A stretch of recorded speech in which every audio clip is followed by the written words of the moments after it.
Hello, ladies and gentlemen, and welcome to another episode of Crazy Money. This is your host, Paul Ollinger, but you knew that. It's a great day to be alive. It's something you knew also. This is Crazy Money. Folks, if you're new, this is a podcast in which we explore the connection between money, happiness, work, and meaning.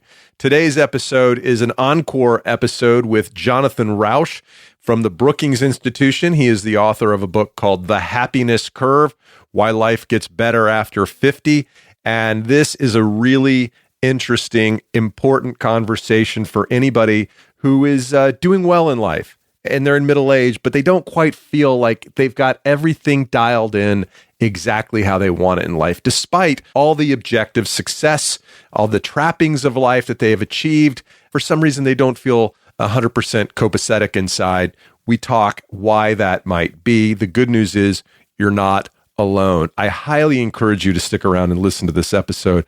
But first, I got to take care of a little business here. The first thing I want to do is say thank you to the new listeners of the Crazy Money Podcast Listeners Group on Facebook. Those would be Mary Ann LaMonica and Sammy Grant. Sammy, thank you so much for coming to the show in Woodstock last week. It was great to meet you and your lovely bride. Thank you for being such a loyal listener. He's listened to every episode, every single episode, and he started late. So he'll have heard this interview with Jonathan Rauch. But as I re-listened to it this morning, I was reminded of how important it is. Of all the things we're doing here on Crazy Money, this one really does a great job of embodying it. Anyway, if you want to join the Crazy Money Listeners Group on Facebook, there's a link to it in the show notes. Please check it out. Speaking of feedback on the podcast, I got a rating last week. And I know this is kind of navel-gazing because I don't want this to be a meta introduction to the podcast, but I have to share this because I think you'll find it both funny, maybe it'll resonate with you, but it's something I also want to address. So the title of this review is called Jesus Christ, Get On With It. And I believe he wasn't addressing Jesus Christ. He was invoking his name to enhance the importance of, or to emphasize the importance of his message. It's from 7 Zark 7 in the United Kingdom. And I read, "This is pretty good, but Christ Almighty, this guy loves the sound of his own voice. Roughly 15 to 20% of every episode is just him waffling and the preamble." That part of the episode we're listening to right now. He didn't write that. That's my aside. Back to his review. "I really hate this sort of increasingly common grandstanding. It's not professionalism or hosting. It's self-regard. If you can get through this guy's wagging his tail in your face, it's a pretty decent podcast." That's the review. And I got 3 stars. I guess I get a 1 for the preamble or a 0 for the preamble and a 5 for the content. So he just averaged it out. I don't know if he prorated it based on the Anyway, so several things here. First of all, 7 Zark 7, I really am appreciative that you took the time to write. I dig it. By the way, my 10-year-old daughter also says, why don't you just start with the interview? You don't need to keep rambling at the top. Okay, I get it. Some people don't love this preamble, and here's the thing. There's a technological solution. It's called fast forwarding or advance. And in your podcast player, there's probably a little circle with an arrow going clockwise that says 3.0. That means you can advance it 30 seconds a click. This preamble generally lasts anywhere from 5 to 8 minutes. Sometimes it's a little longer when I'm just full of my own self-regard. Clearly. So use that. When I listen to Mark Maron's podcast, WTF, which is a great podcast, I generally skip his preamble. And if you don't dig this, so skip it. Get to the conversations. I find those to be better also. How ironic is it that I'm using this preamble to talk about how much he hates the preamble? But anyway, hey, 7 Zark 7, if you're listening to this, again, thank you. If you're so inclined, send me a note at paul@crazymoneypodcast.com. I would love to send you a Crazy Money t-shirt if it's something you would see value in. And I hope you would. I'm glad you're here. And by the way, all the rest of you, I really do appreciate your ratings and reviews. Yeah, I do use this to get the word out about me because I'm not famous yet. I don't have 500,000 Instagram followers. I don't have a TV show that I can use to promote my upcoming comedy dates or to get myself booked other places. This is my platform, and I'm going to use this preamble as a way to talk about what's going on in my life. And I hope you don't find it boring, but if you do, fast forward. That's what it's there for. Let's talk about Jonathan Rauch. Jonathan is a senior fellow at the Brookings Institution and contributing editor to The Atlantic. In his book, The Happiness Curve, Why Life Gets Better After 50, he discusses the decline in happiness that people experience in middle-aged and what there is to do about it. I find this one, as I mentioned, to be really dead on the bullseye of what we talk about here at Crazy Money. The difference between how we feel it's going to be when we achieve success and the way it actually feels when we get there. And what's changed in our life that makes us feel like, that's good, but it's not like overwhelming. It's not as cathartic as I thought it would be. And why is that? Why at middle age, when you've checked all the boxes, you got a great house, you got a great family, you got a great job, whatever those boxes are for you, and you still feel a little bit missing. You feel wanting on some level. And that's what Jonathan talks about. And I think he's done all of us a great service by writing this book. A little bit more about him. His writing spans the full spectrum of society, including politics, marijuana legalization, healthcare, gay marriage, adultery, agriculture, economics, height discrimination, and animal rights. This work has earned him many honors, including the National Magazine Award, the National Lesbian and Gay Journalist Association Prize for Excellence in Opinion Writing.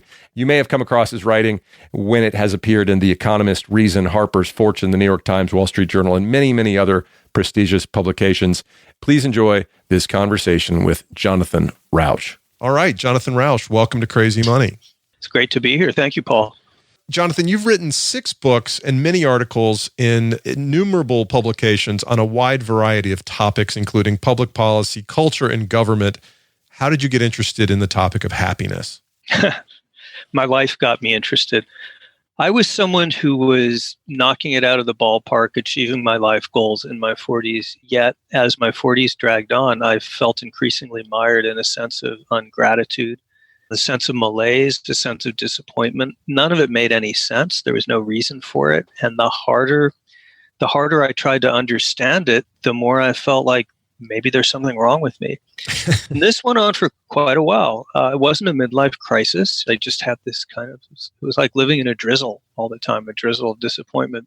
Toward my late 40s, I discovered this strand of research, now fairly well known, then very obscure, on finding that there's a natural dip in life satisfaction in the 40s, other things being equal, 40s and early 50s. So I looked into it and discovered it described me and millions of other people to a T, and that knowing about it is part of the best way to get through it. So I decided to write a book about it and hopefully spare some other people some of what I had. The name of the book is The Happiness Curve. I have just completed it, and I have to say I recognize a lot of what's going on in my life in your story and in the stories of those in it. Can you kind of summarize what that curve is? I'd love to, but first I cannot resist asking, how old are you, Paul? I'm 50 and 3/4 years old. But who's counting? Right. So that's interesting. When I was 50, a bunch of bad things, real setbacks happened, which hadn't happened before. My job went away. My father got terribly sick and then died, and I was the caregiver. Stuff like that. Yet my satisfaction with life began to turn a corner and improved, and has ever since. It's textbook happiness curve. So we can talk about why this happens and who it happens to. There are tons of interesting details, but the basic finding is that on its own, the process of aging works against happiness in middle age. Doesn't make it impossible, but it makes it harder, like walking uphill. And then it works for happiness in second half of 50s, 60s, and beyond. And this seems to be something pretty universal, not in every individual, but in lots of cultures and societies. It's even been found in chimps and orangutans. And what it tells us is that midlife is a more vulnerable time in life than most people realize or get support for. And aging after midlife, late adulthood, is a more rewarding time of life than most people realize. So let's talk about some of these phases, and we can even use one of the examples you give in your book, Carl, 45. He says in his 20s, his life was exciting. He was getting laid left and right. God bless you, Carl. Then in his 30s, responsibility and predictability crept in, marriage, parenthood, doing what he was supposed to doing, which he described as effing work. And then in his 40s, even though he was successful, he found himself unsatisfied, wanted to grab freedom at the margins. He wasn't depressed, he was dissatisfied. Is that a pretty typical first half of the you? Yeah, I open the book with Carl because it's a good description, and it's very much like what I felt. This nagging sense of disappointment, this feeling of being trapped, of wanting to start over. Is this all there is to life? I would wake up in the morning with these kinds of voices saying, you've wasted your life. And I knew that was nonsense. And Carl experienced that and described it very well. We've stayed in touch. we're still friends. And he's in his 50s now. And sure enough, the load seems to be lightening. So is this only a male thing? It seems somewhat, No. it seems somewhat along the lines of I've got to achieve that many guys kind of plague themselves with. No, it's not a male thing. This might be, if you want, an opportune moment to talk for just a minute about the research that this is coming out of, which bears on it, or I can just give you the short answer, which is that this has been looked at up, down, and sideways with literally millions and millions of data points from all over the world, and no distinction between men and women shows up in the underlying phenomenon. There is a distinction in the cultural iconography, which is midlife crisis as a cliche, as a social stereotype, is very gendered. It's a very male thing. The red sports car and the guy with inappropriate young girlfriends, that sort of thing. But that's all just stereotype. The phenomenon, based on tons of research, affects men and women equally. Tell me a little bit more about that research. What are the highlights that prove that this is a real thing and not just something that was made up to fit the midlife crisis narrative? Well, if you have just a second, let me sort of just back up a bit and walk you through where this research came from, because it's kind of an interesting scientific story, and it doesn't take too long to tell. So in 1965, a psychoanalyst named Elliot Jakes comes along with the idea of midlife crisis and lots of Freudian jargon. And then that takes off culturally and becomes a meme. And then psychologists look at it and they can't find any sign that a crisis is more likely at midlife than any other time. So they consider it debunked and leave the scene, and that's that. And then in the late 1990s, early 2000s, some economists of all people are looking at these huge data sets, millions of people surveyed all over the world about their level of life satisfaction. Now that's happiness, but in a particular sense. It's not your mood. It's not how often did you smile yesterday? How anxious do you feel right now? It's how satisfied are you with your life as a whole, which turns out to be more important for our overall well-being than our mood. And they have these massive data sets. And so they look at, okay, income, employment, marriage, health, all the things that make people happy. And then they decide to just see what happens when they correct for all those things. And the answer should be nothing, because they've taken out all the things that affect your happiness, right? Statistically, now everyone in the box has the same health, the same income, whatever. But that's not what they find out. They keep discovering that as people age, happiness tends to diminish through midlife around age 50 and then increase right to the end of life. Developing countries, advanced countries, north, south, east, west. They don't know what explains this, but it keeps showing up in the data. In the latest research now underway, it shows up in 138 countries all over the world. So the economists can't explain this. They just know it's there. And the psychologists can't explain it. They just know it's there. And then in 2012, it starts getting famous because that's when some people find the same pattern in chimps and orangutans. And people start thinking, okay, it looks like there's something going on with primate wiring that militates against life satisfaction in middle age. Does not hit everybody. Remember, aging is only one of the things that affects your life satisfaction. If you get a cancer diagnosis or a Nobel Prize, that could outweigh it. But it's a pretty big thing. Other things equal, passing from age 25 to age about 45 is like 1/2 to equal to the size of a life event like unemployment or divorce. So it's a pretty big thing to go through. I felt it. Lots of people felt it. And now it's pretty well established and people are focused on trying to explain it. So somewhere out there is a chimp lamenting that he didn't make the Business Insider's 40 under 40 list last year, that he didn't get a promotion or he doesn't have as much money as another chimp. What are the leading explanations for the dip? 3 things. We're not chimps, of course, and chimps don't have jobs, divorces, Nobel Prizes, and so forth. But 3 things seem to be going on. Now, this is me talking now because science doesn't really completely know yet. They're just getting on top of this, starting to figure it out. The first is that we reprioritize, which is to say, as we're very young, we're very interested in ambition, achievement, scoring points on the board, getting ahead. You know, that's the job you want. Oh yeah. And you know, that's the house and the spouse and everything else you want to achieve. The thing about ambition is it's a trickster because it keeps moving the goalposts. or else, we'd stop, right? Ambition doesn't want us to stop. But as we get later in life, as we pass through midlife, our time horizons get shorter. And we know that. And we start reprioritizing. We put more priorities on relationships and community and less on achievement and competition. And it turns out relationships and community, being closest to the people and pursuits that matter most, is a much more durable, sustained way to achieve life satisfaction. So reprioritization helps us, but there's a transition in between. Second important thing that happens is because of the transition I just told you about, the first 20 years of life tend to be disappointing because we keep achieving all this stuff and yet we keep not being as satisfied as we think. Well, by the time that's gone on 5 years, I'm 27, I figure, well, next year will be better. But by the time I'm 47, I feel like I'm just going to be disappointed for the rest of my life. You can't keep living your life in 90-day segments at that point. Yeah, right. So we'll come back to that because it's a serious point, actually. Staying in the present is an important part of how to deal with this.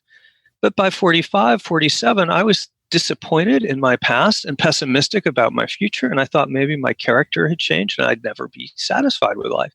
This past of yours that you were disappointed in was actually filled with accomplishments and recognition.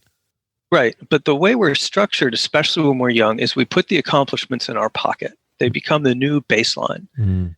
I still remember when I was in my mid-20s, I thought if I just publish one article once in my life in some major magazine like Atlantic, then I can be happy, satisfied with my entire life and just die. Well, I did that. I got on the cover of Atlantic when I was 28 years old. And guess what? My ambitions immediately moved to writing books. And then I thought if I write a book, I'll be happy the rest of my life. And then if I get a relationship. Well, I was proud of the things I had done, but emotionally I wanted more. So that's going on too. And so by mid-40s, we feel disappointed, we feel pessimistic. But here's the thing, Paul, as Joe Biden would say, here's the thing. We also, as a result of that disappointment, become more realistic about how much satisfaction achievement will bring us. And so we begin to reset. That's part of this resetting process. We begin to feel, well, maybe achievement isn't what it's cracked up to be. In the short term, that feels like disappointment. In the long term, it makes us a lot healthier. It's a transition to this new phase in life. So none of those explain the chimps and orangutans, which, don't have careers. So there's a third factor, which is the brain itself changes. Older brains are different than younger brains. They experience less stress in any given situation, more equanimity, more positivity, less negativity. They tend to be less emotionally volatile. They experience less regret. In other words, the aging of the brain actually seems to provide us some emotional protection for the ups and downs of life. And that can be shown in brain scan. You can see that neurologically. Do we know why that is? That seems to be a biological component, and that would be what we have in common with chimps and orangutans. Right. So we mellow out. We gain perspective. Yeah. We mellow out, we gain perspective, and our brains get wired to be more oriented towards satisfaction and contentment and less oriented toward achievement and competition. So if satisfaction equals experience minus expectations, then happiness, a recovery of happiness past 50 is partly due to lowering our expectations. Correct. Which you'd think would be depressing, right? Oh, woe is me, gloom and doom. But it actually turns out that lowering expectations is good for you in many ways, emotionally, as any Eastern philosopher would have told you. Eastern philosophers have understood for years that it's a treadmill to constantly pursue ever greater levels of happiness. Mm-hmm. So in fact, that realism works in our favor emotionally. Now, I'm not against ambition. I'm happy that I was and am ambitious and striving as a youth. But there's a transition, and between the values of the beginning of life, which are more competition focused, and the values late in life, which are more community and outward focused. And there's this transition in between, and that's what can get kind of rough. To what extent do you think that ambition changes? Because I don't think I'm any less ambitious than I was 10 years ago, 20 years ago, maybe less. I'm less hungry than I was 20 years ago, but my ambition isn't so much to make another thing. It's to make something worthwhile. It's to make sure that how I spend my days is respectful of the limited time I have left. I mean, that's still a kind of ambition, isn't it? Yes, it is. And that's going to grow on the statistics. As you age through your 50s and 60s, you will increasingly feel like those rewards are the most valuable to you. And that's the reprioritization that I was talking about earlier. That's the shifting of goals in life. You can call that ambition or whatever. I usually think of ambition as sort of social striving for status and glory. But yes, what you're describing is exactly what seems to happen. And it turns out it makes late adulthood for many people the most emotionally rewarding part of all of life. And so here's the really good news. This is a good news book, and boy, is it nice to have some good news right now. We, human species and humans in America right now, are getting an additional 15, soon to be 20 years of longevity, of healthy life in the most satisfying and pro-social time of life, which is late adulthood. And I would argue, I'd be happy if someone writes me a letter and thinks of something better, but I would argue that this is the greatest single gift that any generation of humans has ever received. And yet we don't know what to do with it. I mean, like you talk about how there's this new gap, the bottom of the happiness curve is misunderstood, and that we need to reevaluate what it means both personally and societally. It's like adolescence that happens smack in the middle of life. Yeah, a lot of the book and a lot of my thinking, I'm at Brookings, which is a policy research institute in Washington, has been thinking about, okay, so we have this new story that science is teaching us that basically flips on its head the old story that we all assumed about the trajectory of well-being, basically of adult development. We used to think adult development meant either that by age 20, your brain was finished forming and it'll stay the same, or adult development meant you peak in your midlife because that's when you have the height of maturity and experience and all your faculties, and then you decline into senescence and disease and decay and death. Well, it turns out that reality is more like the inverse of that. It's U-shaped, not hill-shaped, that the middle of life is the most vulnerable part. And the end of life, in many ways, the later decades are the decades when we're in the best position to be emotionally strong and most inclined to give to others. But we've set up society so that, you retire at 65 or even 62 or 63, and you're supposed to go away and go chew cud in the pasture. Well, this is just crazy. This is throwing away 15 years of life when increasingly people don't want to disappear. They want to find ways to give back, to join in, to mentor and teach, or do what are called less hard jobs, to reorient their lives, get education. Yet we orient things so that all the education happens in the first 20 years. Well, that makes no sense in this new world. Right. The pension system doesn't make sense. So increasingly we're starting to see adaptations. Employers are starting to create tracks that are kind of off-ramp jobs.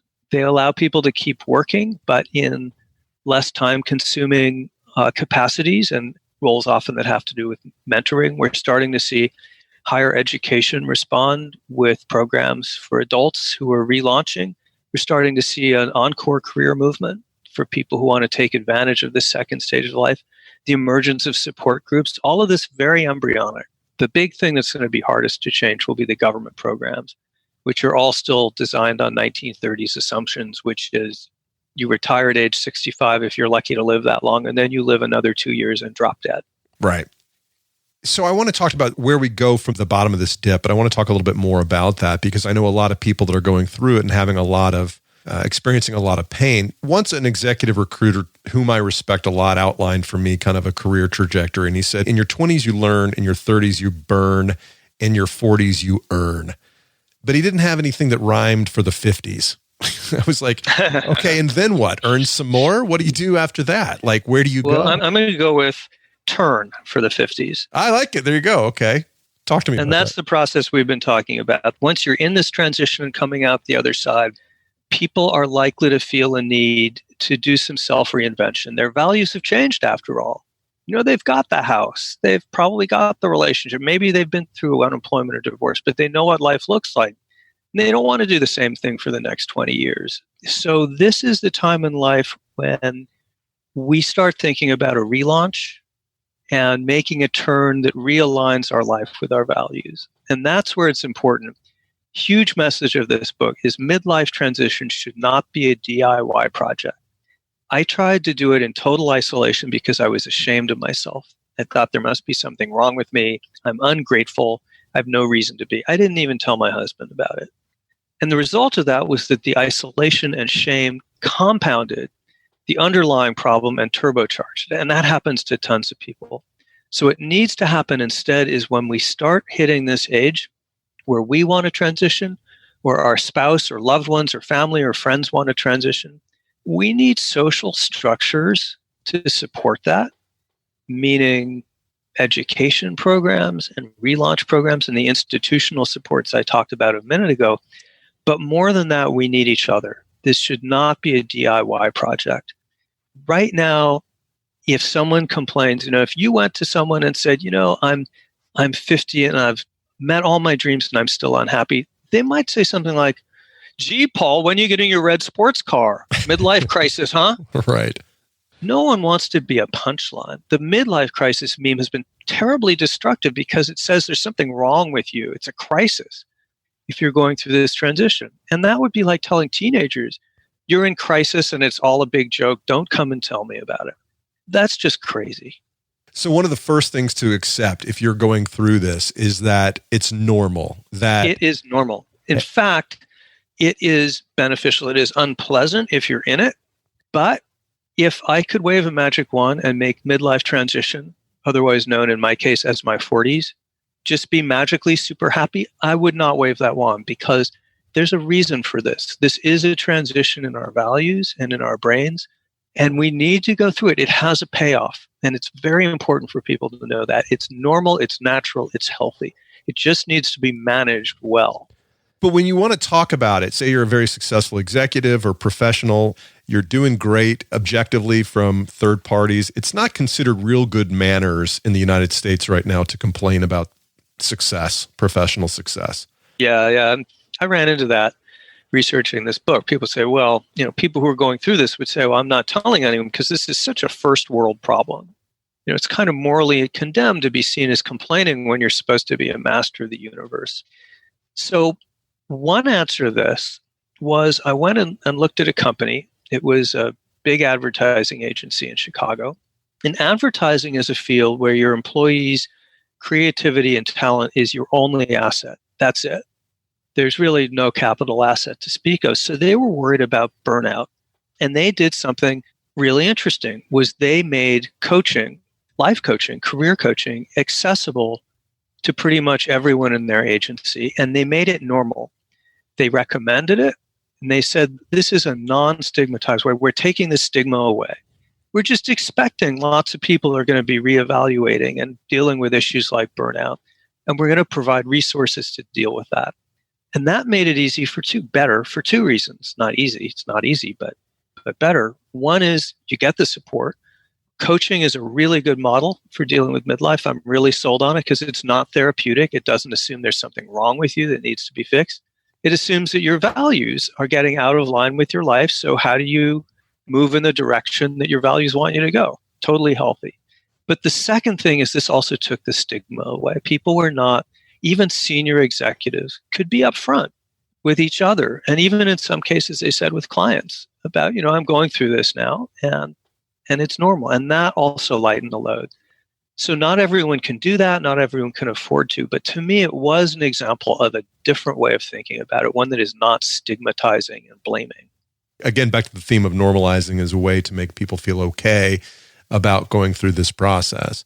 But is it realistic for a 55-year-old or even a 50-year-old legal partner or doctor with a specialty where they're, running a big practice or something to take a gap year and then think about how do I ride out the next, 15, 20 years of my career?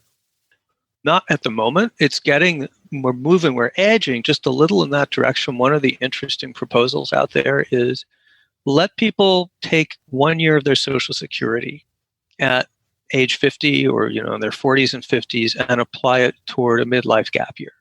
So there are lots of these adjustments we could make, which would not only make the resources available, but also socially signal, hey, you know what? We get it. We understand that this is an important way to use resources.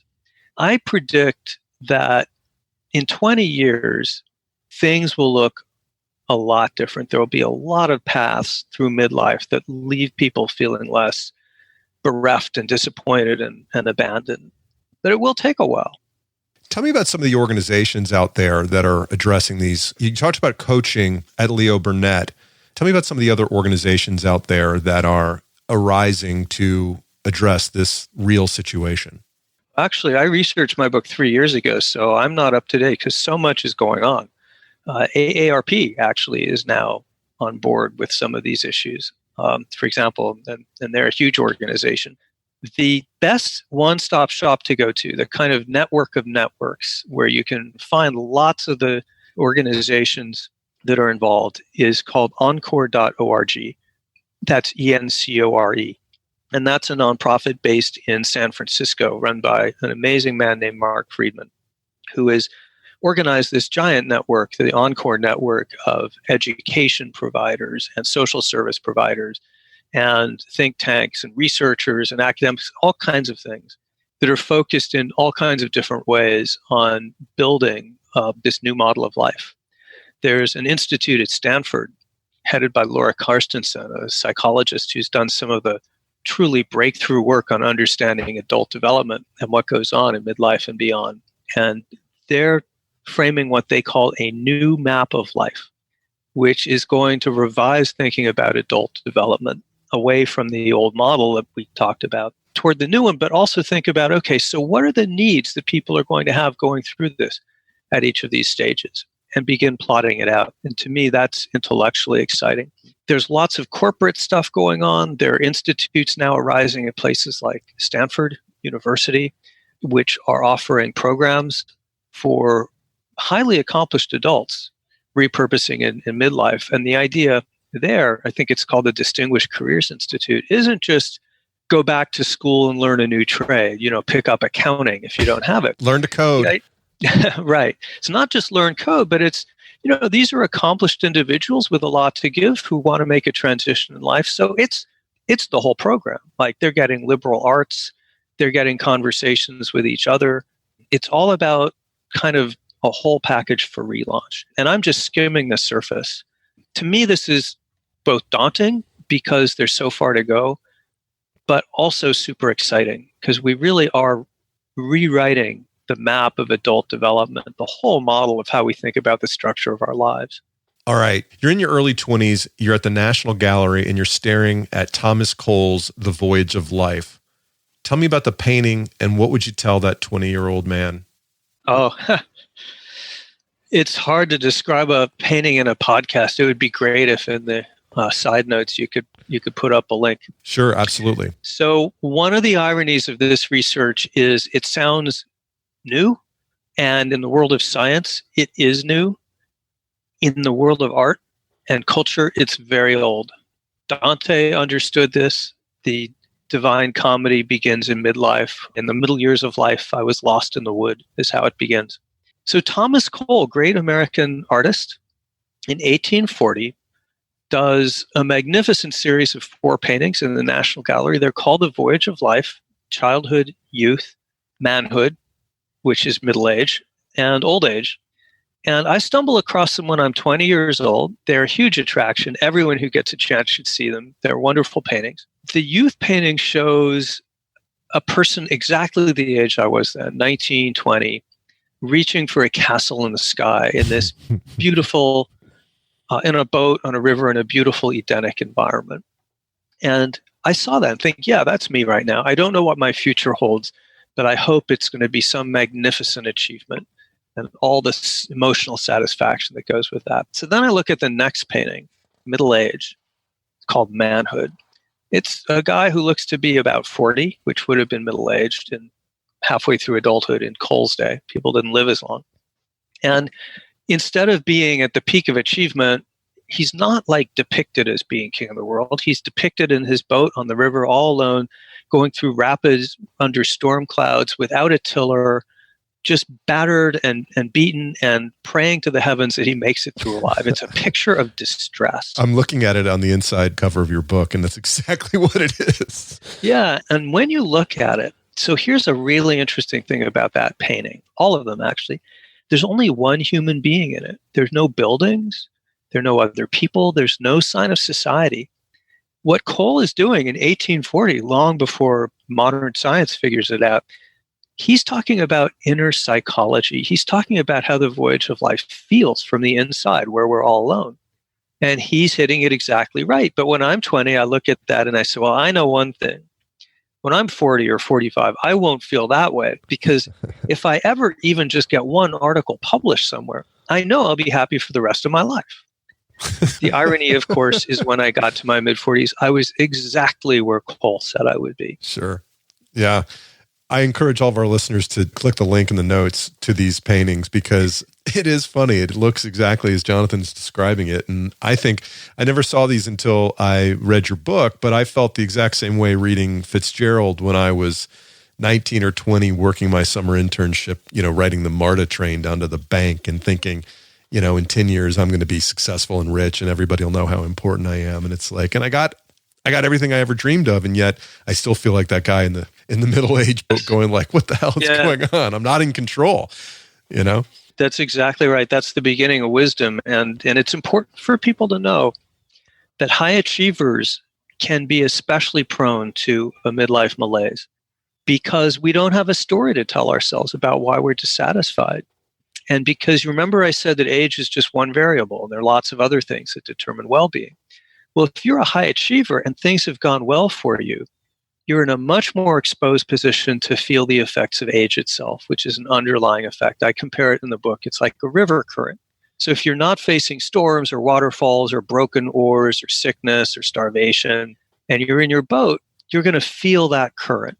So this is something that can be especially problematic for high achievers, people who are having otherwise good life. And I'm not saying, of course, that it's not a blessing to be a high achiever. It is. I'm just saying that this makes us in many ways surprisingly emotionally vulnerable in ways that we ought to be prepared for. And Jonathan, in the last few minutes as we wrap up, let's talk to that guy in the boat on the rapids. What does he have to look forward to as the river slows down a little bit? You notice one of the wonderful details, there's so many in those paintings, but if you look at the paintings, we see, because we're at a higher elevation, what the man in the boat cannot, which is that just around the corner, there are calmer waters ahead. He cannot see that. And in middle age, I couldn't see it. And that's one of the ironies. The very transition process, which pushes us through this midlife period of discontent, makes it seem like the change will never come. But it does. It turns out, and again, everyone is not the same. Other things are never equal. But it turns out that the aging process in many ways helps us be more content than is the case earlier in life. We are better equipped for wisdom. Heaven knows aging doesn't automatically make you wise. Wisdom is rare at any age. But it does equip us with more magnanimity, more caring for others, more experience, more of an ability to get a distance on our lives, to balance the aspects of our lives. So one of the things that makes people miserable, Paul, is they hit 50 and they haven't achieved the sense of satisfaction that they expected. And they say, well, I'm at the peak. Now it's just old age and sadness, nothing to look forward to. And that makes it much worse. It's important for people to know the opposite is true.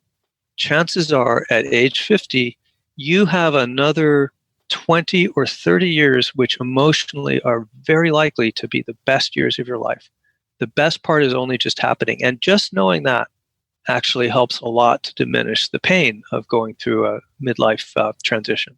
Well, that's good to know for me and for everybody else out there that's struggling with a feeling of dissatisfaction, that it's just part of life and you can't outwork it. You got to outlast it.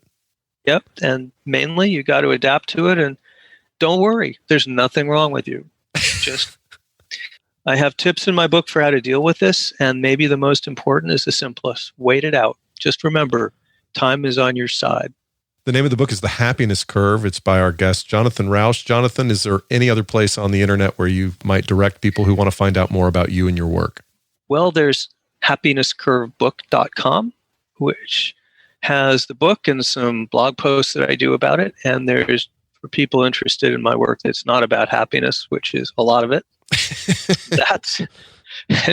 It's somewhat less cheerful, unfortunately, because a lot of it's government politics. But that's my personal website, which is jonathanrauch.com. Twitter at John, Jon _ Rouch, Rauch. Awesome. Thank you so much for your time. I really enjoyed your work and I enjoyed our conversation. Okay, so I've done 106 episodes, original episodes, not counting these repeats of Crazy Money. And when I think about this episode, it's got to be in the top 10 for me in terms of an interesting conversation. But that crossed with what is the kind of topic I want to address on this program. And this is exactly it. Jonathan's work, I believe this book is a service to the reader, and strongly recommend that you pick it up if you're feeling any of the emotions that we discussed in this conversation. So let's talk about takeaways. First of all, as you heard him say, it's normal. Don't compound the feelings that you have, the sense of melancholy or the sense of not having it all together by beating yourself up, right? I spent a lot of years dealing with guilt and shame as a Catholic, and I've let go of that. And boy, when you do that, it's a liberating thing. Don't beat yourself up. Second, lower your expectations and stop moving the goalposts. This comes up over and over again on Crazy Money. Oliver Burkeman talked about it. Morgan Housel talked about it. You know, we make ourselves miserable because we just keep saying, well, I can do better. I can raise the ante. Not to say you can do better in certain parts of your life.